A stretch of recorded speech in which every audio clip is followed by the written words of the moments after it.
Shalom bien-aimés dans le Seigneur, je suis très heureux d'être avec vous ce soir. J'aimerais pendant quelques minutes partager avec vous une parole d'encouragement. Les deux épîtres de Paul à Timothée sont des livres d'instruction, des livres d'orientation. On voit un père dans la foi en train de guider, d'orienter, d'encourager et de donner des directives à son fils. L'une des rares parties où nous voyons l'apôtre Paul adresser des paroles d'encouragement à Timothée se trouve dans 2 Timothée chapitre 3, le verset 12. Il est écrit « Or, tous ceux qui veulent vivre pieusement en Jésus-Christ connaîtront des persécutions. » Il est très étonnant de remarquer que la marche avec Dieu entraîne des persécutions. J'aimerais dire à quelqu'un qui s'efforce dans sa marche avec Dieu à ne pas pouvoir renoncer à sa foi que à partir du moment où nous prenons l'initiative de suivre Jésus et de ne vivre que pour lui, nous devenons des candidats potentiels aux persécutions.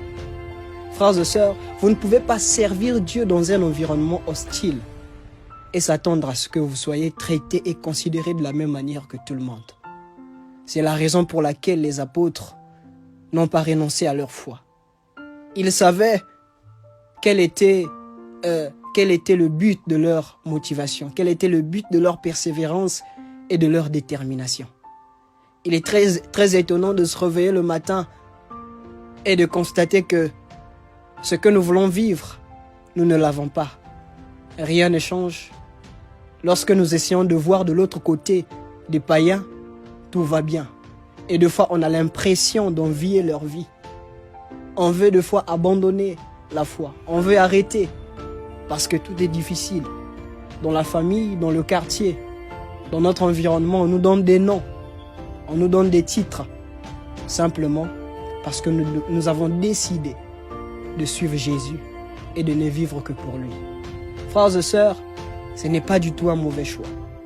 Le Dieu en qui nous avons cru est un Dieu qui a le pouvoir et la capacité de changer toutes choses en une fraction de seconde. Si vous faites face à des difficultés, à des épreuves, et que vous avez l'impression que toutes les souffrances du monde pèsent sur vous, frères et sœurs, je nous encourage à pouvoir fixer nos regards vers celui qui nous a appelés à l'existence, à pouvoir fixer nos regards vers celui qui nous a dit que je suis avec vous jusqu'à la fin des temps. Il est là. Aussi longtemps que les temps ne se sont pas épuisés, aussi longtemps que les temps ne sont pas encore arrivés à leur terme, nous pouvons toujours croire et compter à la fidélité de Jésus-Christ, notre ami, notre Créateur, notre Dieu, notre Père, notre grand frère, notre protecteur, celui qui nous aime, celui qui nous conduit, celui qui nous soutient et celui qui nous relève dans des moments d'adversité. L'adversité, les combats, les difficultés, les obstacles, ça ne finira jamais. Nous continuerons toujours à faire face à cela. Mais le plus important, c'est de pouvoir s'accrocher, s'attacher, croire encore que même si la situation n'est pas favorable, même si la situation n'est pas bonne aujourd'hui, le fait de ce que Jésus soit là à côté de nous, je peux espérer que demain sera plus meilleur. Aujourd'hui est peut-être différent, mais demain sera encore plus meilleur. Voilà pourquoi la Bible dit, ne vous occupez pas du lendemain, car le lendemain prendra soin de lui-même. À chaque jour suffit sa peine. À tout moment que vous avez la possibilité de jouir du présent, faites-le, frères et sœurs. Demain, nous ne le savons pas, mais il nous a rassurés le lendemain. Il prendra soin. Nous n'avons pas à fournir tant d'efforts. L'essentiel, c'est que nous nous sommes attachés à lui et nous faisons ce qu'il lui nous dit. C'est le plus important. Alors, quelle que soit la pression de l'ennemi d'aujourd'hui, quelle que soit les combats, quelles que soient les difficultés multiples que je rencontre à tout moment, quelles que soient les questions diverses que je me pose, je peux toujours croire. Je peux toujours être certain. Je peux toujours croire qu'il est là. Et mon lendemain est rassuré.